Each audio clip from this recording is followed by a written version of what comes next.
Επιστολή Ιακώβου, κεφάλαιο 1.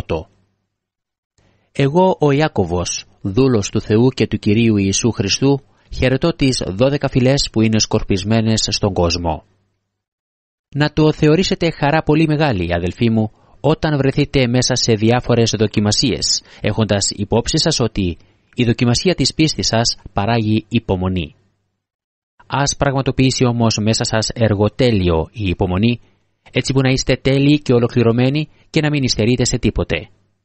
Και αν κάποιος από εσάς υστερεί σε σοφία, ας τη ζητάει από το Θεό, ο οποίος δίνει σε όλους χωρίς να κάνει εξαιρέσεις και χωρίς να περιφρονεί κανέναν, και θα του δοθεί. Να ζητά όμως με πίστη χωρίς να αμφιταλαντεύεται καθόλου, γιατί όποιος αμφιταλαντεύεται μοιάζει με το κύμα της θάλασσας που το φυσά ο άνεμος και το παρασέρνει εδώ και εκεί. Γιατί βέβαια, ας μην έχει την ιδέα πως θα πάρει κάτι από τον Κύριο ο άνθρωπος εκείνος που είναι δίγνωμος και άστατος σε όλες τις υποθέσεις του. Ο ταπεινός αδελφός ας νιώθει ικανοποίηση για το γεγονός ότι τον έχει υψώσει ο Θεός, και ο πλούσιος με το να μένει ταπεινός, γιατί γρήγορα θα φύγει από τη γη σαν το λουλούδι του χόρτου που ξεραίνεται. Γιατί σαν ανέτειλε ο ήλιος με την κάψα του, το ξέρανε το χόρτο και έπεσε το άνθος του, και η όμορφη εμφάνισή του χάθηκε. Έτσι και ο πλούσιος μέσα στις δραστηριότητές του θα μαραθεί. Μακάριος ο άνθρωπος που αντέχει στον πειρασμό, γιατί αποδείχνοντας έτσι την γνησιότητά του θα πάρει το στεφάνι της ζωής που υποσχέθηκε ο Κύριος σε εκείνους που τον αγαπούνε. Κανένας να μην λέει όταν πειράζεται «από το Θεό πειράζομαι», γιατί ο Θεός δεν είναι δέχτης κακών πειρασμών και επομένως δεν βάζει αυτός σε πειρασμό κανέναν. Απέναντίας, ο καθένας μπαίνει σε πειρασμό από τη δική του επιθυμία που τον ξελογιάζει και τον ρίχνει στην παγίδα. Κατόπιν η επιθυμία, αφού συλλάβει, γεννάει την αμαρτία, και όταν η αμαρτία διαπραχθεί πια, γεννάει το θάνατο. Μην πλανάστε, αδελφοί μου αγαπητοί. Κάθε καλό χορήγημα και κάθε τέλειο δώρο προέρχεται και κατεβαίνει από πάνω, από τον Πατέρα των Φώτων, στον οποίο δεν υπάρχει διακύμανση ή εμφάνιση σκιάς εξαιτίας κάποιας αλλαγής στη θέση του. Από δική του βούληση μας έφερε στη ζωή με τη διδαχή της αλήθειας, για να είμαστε κατά κάποιο τρόπο τα πρωτογεννήματα των δημιουργημάτων του. Γι' αυτό λοιπόν, ο κάθε άνθρωπος ας είναι πρόθυμος στο να ακούει, συγκρατημένος στο να μιλάει, συγκρατημένος στο να οργίζεται. Γιατί βέβαια η οργή του ανθρώπου δεν συντελεί στην επικράτηση της δικαιοσύνης του Θεού. Γι' αυτό αποβάλτε από πάνω σας κάθε ακαθαρσία και την πληθώρα της κακίας και δεχτείτε με πραότητα την φυτευμένη μέσα σας διδαχή του Λόγου του Θεού, που έχει τη δύναμη να σώσει τις ψυχές σας. Και παράλληλα να κάνετε πράξη τη διδαχή αυτή και όχι μόνο να την ακούτε ξεγελώντας τους εαυτούς σας. Γιατί αν κανείς ακούει τη διδαχή και δεν την εφαρμόζει στην πράξη, αυτός μοιάζει με άνθρωπο που βλέπει το πρόσωπό του σε ένα καθρέφτη. Αυτός πράγματι είδε τον εαυτό του, αλλά έφυγε και αμέσως ξέχασε ποια ήταν η φυσική μορφή του. Αντίθετα, εκείνος που προσιλώθηκε στον τέλειο νόμο, σε αυτόν που οδηγεί στην ελευθερία και έμεινε σταθερός σε αυτόν, αυτός, επειδή δεν υπήρξε απλώς ένας ξεχασιάρης ακροατής, αλλά έκανε πράξη τον νόμο, αυτός θα είναι μακάριος επειδή τον εφάρμοσε. Αν κανείς από ανάμεσά σας νομίζει πως είναι θρήσκος, μα δε χαλιναγωγεί τη γλώσσα του, εξαπατώντας έτσι τον εαυτό του, αυτού του ανθρώπου η θρησκεία είναι κούφια. Θρησκεία καθαρή και αδιάφθορη για το Θεό και Πατέρα είναι τούτη: το να επισκέφτεται κανείς τα ορφανά και τις χήρες όταν περνούν από θλίψεις και να διατηρεί τον εαυτό του αμόλυντο από τον κόσμο. Επιστολή Ιακώβου, κεφάλαιο 2. Αδελφοί μου, μην ασκείτε την πίστη σας στο δοξασμένο Κύριό μας Ιησού Χριστό κάνοντας προσωποληψίες. Αν για παράδειγμα μπει στην σύναξή σας κάποιος που φορά χρυσά δαχτυλίδια και πολυτελή ενδυμασία, και μπει επίσης και ένας φτωχός ντυμένος με βρώμικα ρούχα, και συγκεντρώσετε την προσοχή σας σε αυτόν που φοράει την πολυτελή ενδυμασία και του πείτε «Εσύ κάθισε εδώ επίσημα», και στο φτωχό πείτε «Εσύ στάσου εκεί» ή «Κάθισε εδώ κάτω δίπλα στο σκαμνάκι που ακουμπώ τα πόδια μου», δεν σημαίνει αυτό πως κάνατε διάκριση μεταξύ σας και κρίνατε παρακινούμενοι από υστερόβουλους διαλογισμούς. Ακούστε, αδελφοί μου αγαπητοί. Δεν διάλεξε μήπως ο Θεός τους φτωχούς του κόσμου αυτού για να τους κάνει πλούσιους, χάρη στην πίστη και κληρονόμους της βασιλείας, την οποία υποσχέθηκε σε αυτούς που τον αγαπούν? Εσείς όμως υποτιμήσατε το φτωχό. Μήπως δεν είναι οι πλούσιοι που σας καταπιέζουν και δεν είναι μήπως αυτοί που σας σέρνουν στα δικαστήρια? Αυτοί δεν είναι που βλαστημούν το καλό όνομα που σας δόθηκε? Βέβαια, αν το κάνετε αυτό εφαρμόζοντας την βασιλική εντολή, όπως την βρίσκουμε στη Γραφή «Θα αγαπήσεις τον πλησίο σου όπως τον εαυτό σου», τότε καλά κάνετε. Αν όμως κάνετε προσωποληψίες, τότε διαπράτετε αμαρτία και αποδείχνεστε από τον νόμο ως παραβάτες. Γιατί στην πραγματικότητα, όταν κάποιος τηρήσει όλο τον νόμο, αλλά παραβεί μια εντολή του, έχει κιόλας γίνει ένοχος έναντι όλου του νόμου. Καθότι εκείνος που είπε «μη μοιχεύσεις», είπε και «μη φωνεύσεις». Αν επομένως δεν μοιχεύσεις, αλλά σκοτώσεις, έχεις κιόλας γίνει παραβάτης όλου του νόμου. Να μιλάτε και να ενεργείτε με τρόπο τέτοιο που να ταιριάζει σε εσάς που πρόκειται να κριθείτε με βάση τον νόμο της ελευθερίας. Γιατί η κρίση θα είναι ανελαίτη για όποιον δεν έδειξε έλεος. Το έλεος την κρίση δεν τη φοβάται. Ποιο είναι το όφελος, αδελφοί μου, αν κάποιος ισχυρίζεται πως έχει πίστη αλλά δεν έχει έργα? Μήπως μπορεί η πίστη αυτή να τον σώσει? Για παράδειγμα, αν ένας αδελφός ή μια αδελφή δεν έχουν ρούχα να φορέσουν και στερούνται την καθημερινή τροφή και τους πει κάποιος από εσάς «Πηγαίνετε και μη στενοχωριέστε. Εύχομαι να βρείτε ρούχα για να ζεσταίνεστε και φαγητό για να χορταίνετε, αλλά δεν τους δώσετε τα χρειαζόμενα για το σώμα τους, ποιο το όφελος?» Έτσι και πίστη, εάν δεν παράγει έργα, είναι στην ουσία νεκρή.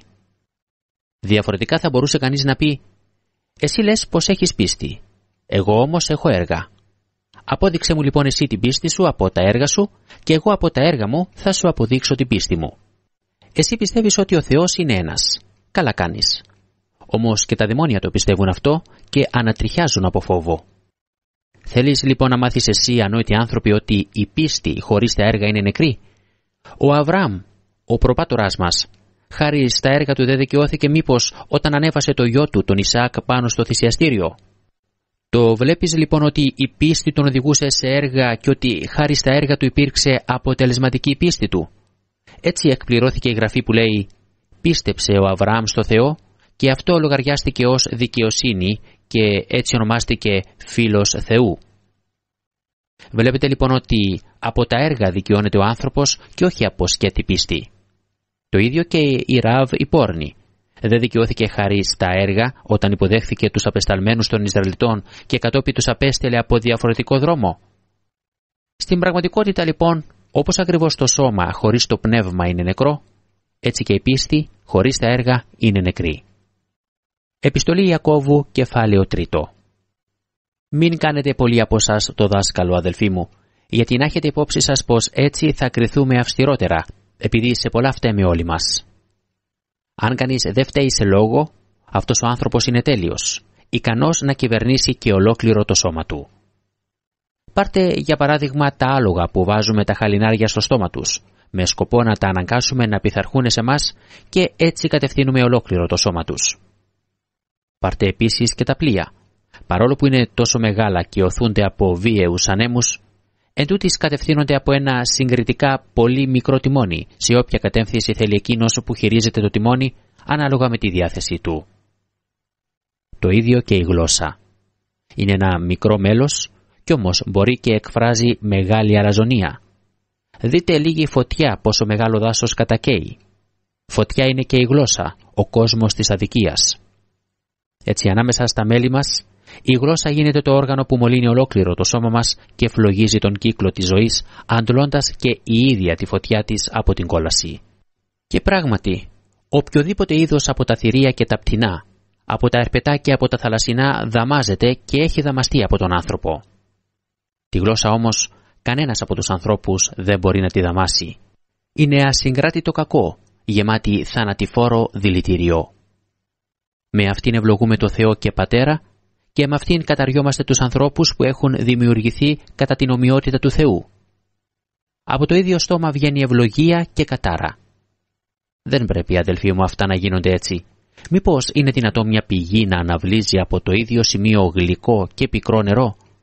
Μήπως μπορεί, αδελφοί μου, μια σικιά να παράγει ελιές ή μια κλιματαριά σίκα? Έτσι, καμιά πηγή δεν είναι δυνατό να βγάζει και αλμυρό και γλυκό νερό. Ποιος από εσάς είναι σοφός και καλός γνώστης των πραγμάτων?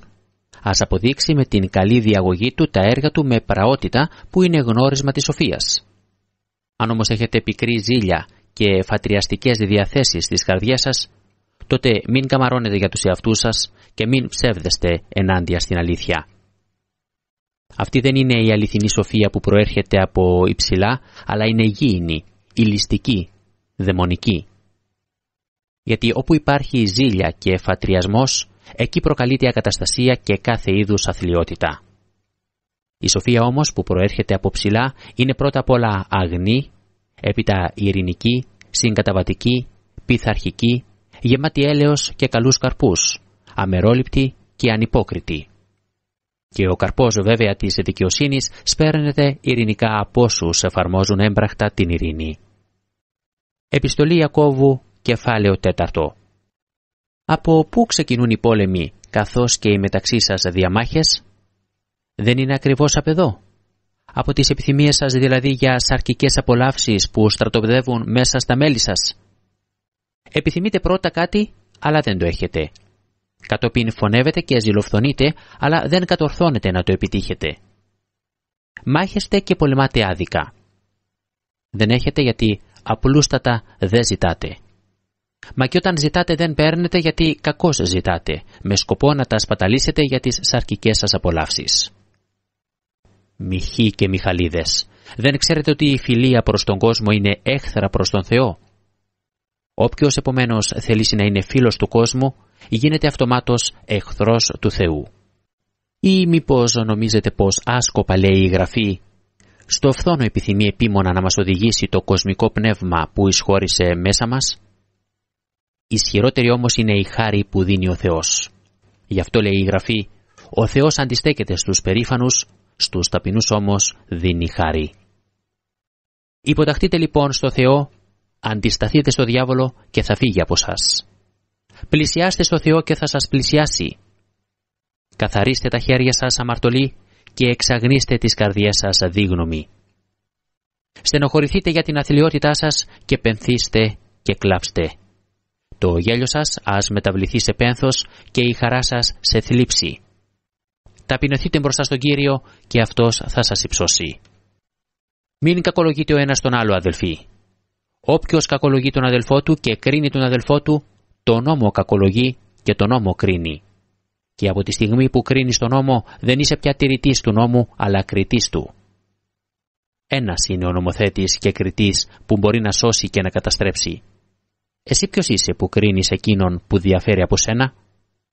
Ελάτε τώρα κι εσείς που λέτε, σήμερα ή αύριο θα πάμε σε εκείνη εκεί την πόλη και θα παραμείνουμε εκεί ένα χρόνο και θα κάνουμε εμπόριο και θα κερδίσουμε, ενώ δεν ξέρετε τι θα συμβεί αύριο. Γιατί τι είναι στην πραγματικότητα η ζωή σας? Ατμός είναι, που για λίγο μόνο φαίνεται και έπειτα εξαφανίζεται. Αντί γι' αυτό θα έπρεπε να λέτε, θα ζήσουμε αν το θελήσει ο Κύριος και θα κάνουμε αυτό ή εκείνο. Μα εσείς καυχέστε τώρα μέσα στις αλαζονικές σκέψεις σας. Κάθε παρόμοια καύχηση είναι πονηρή. Όποιος λοιπόν ξέρει να κάνει το καλό και δεν το κάνει, αυτό για αυτόν είναι αμαρτία. Επιστολή Ιακώβου, κεφάλαιο 5. Εμπρός τώρα κι εσείς οι πλούσιοι, κλάψτε γοερά για τις θλίψεις σας που καταφθάνουν. Ο πλούτος σας έχει σαπίσει και τα ρούχα σας τα έχει φάει ο σκόρος. Το χρυσάφι σας όπως και το ασίμι έχουν κατασκουριάσει και η σκουριά τους θα είναι μια μαρτυρική απόδειξη εναντίον σας και σαν φωτιά θα καταφάει τις σάρκες σας. Συγκεντρώσατε θησαυρούς για τις στερνές σας μέρες. Μα τώρα να, κραυγάζει ο μισθός των εργατών που θέρισαν τα χωράφια σας και τον οποίο εσείς τους τον στερήσατε. Και οι κραυγές των θεριστών έχουν φτάσει στα αυτιά του Κυρίου των δυνάμεων. Ζήσατε με πολυτέλεια και σπατάλες πάνω στη γη. Καλοθρέψατε τους εαυτούς σας σαν τα ζώα που τα προορίζουν για σφάξιμο. Καταδικάσατε, σκοτώσατε το δίκαιο που δεν σας προβάλλει αντίσταση. Κάντε λοιπόν υπομονή εσείς, αδελφοί, ως τον ερχομό του Κυρίου. Δείτε πώς προσδοκάει ο γεωργός τον πολύτιμο καρπό της γης, καρτερώντας υπομονετικά ώσπου να υποδεχτεί την πρώιμη και την όψιμη βροχή. Έτσι κάντε υπομονή κι εσείς. Στηρίξτε τις καρδιές σας, γιατί πλησίασε ο ερχομός του Κυρίου. Μη βαρυγκωμάτε ο ένας με τον άλλο, αδελφοί, για να μην κατακριθείτε. Να, ο κριτής στέκεται κιόλας μπροστά στην πόρτα. Πάρτε σαν παράδειγμα, αδελφοί μου, την υπομονή που άσκησαν καρτερικά μέσα στα κακοπαθήματά τους οι προφήτες που μίλησαν στο όνομα του Κυρίου. Δείτε, μακαρίζουμε εκείνους που υπομένουν. Για την υπομονή του Ιώβ ακούσατε και γνωρίζετε ποιο τέλος του επιφύλαξε ο Κύριος. Γιατί είναι πολύ εύσπλαχνος ο Κύριος και γεμάτος έλεος. Και προπαντός, αδελφοί μου, μην ορκίζεστε ούτε στον ουρανό, ούτε και κανένα άλλο όρκο να κάνετε. Απλά το ναι που λέτε να σημαίνει ναι και το όχι όχι, για να μην καταδικαστείτε. Κακοπαθεί κανείς από ανάμεσά σας, ας προσεύχεται. Βρίσκεται κανείς σε κατάσταση ευθυμίας, ας ψάλει. Είναι κανείς από σας άρρωστος, ας καλέσει τους πρεσβυτέρους της Εκκλησίας και να προσευχηθούν γι' αυτόν, αφού τον αλείψουν πρώτα με λάδι στο όνομα του Κυρίου. Και η προσευχή που στηρίζεται στην πίστη θα σώσει τον άρρωστο και ο Κύριος θα τον σηκώσει, και αν έχει διαπράξει αμαρτίες θα του συγχωρεθούνε. Να εξομολογήσετε ο ένας στον άλλο τα παραπτώματά σας και να προσεύχεστε ο ένας για τον άλλο για να γιατρευτείτε. Πολύ ισχύει η δέηση του δικαίου όταν τη θέσει σε ενέργεια. Ο Ηλίας ήταν άνθρωπος που είχε τις ίδιες αδυναμίες με μας, όμως προσευχήθηκε να μην βρέξει και δεν έβρεξε πάνω στη γη για 3 χρόνια και 6 μήνες. Κατόπιν προσευχήθηκε και ο ουρανός έδωσε βροχή και η γη βλάστησε και καρποφόρησε. Αδελφοί, σε περίπτωση που κάποιος από ανάμεσά σας ξεστρατήσει από την αλήθεια και τον επαναφέρει κανείς σε αυτήν, ας το ξέρει ότι αυτός που επανέφερε ένα αμαρτωλό από την πλανεμένη πορεία του, θα σώσει μια ψυχή από το θάνατο και θα γίνει αιτία να συγχωρεθούν πλήθος από αμαρτίες.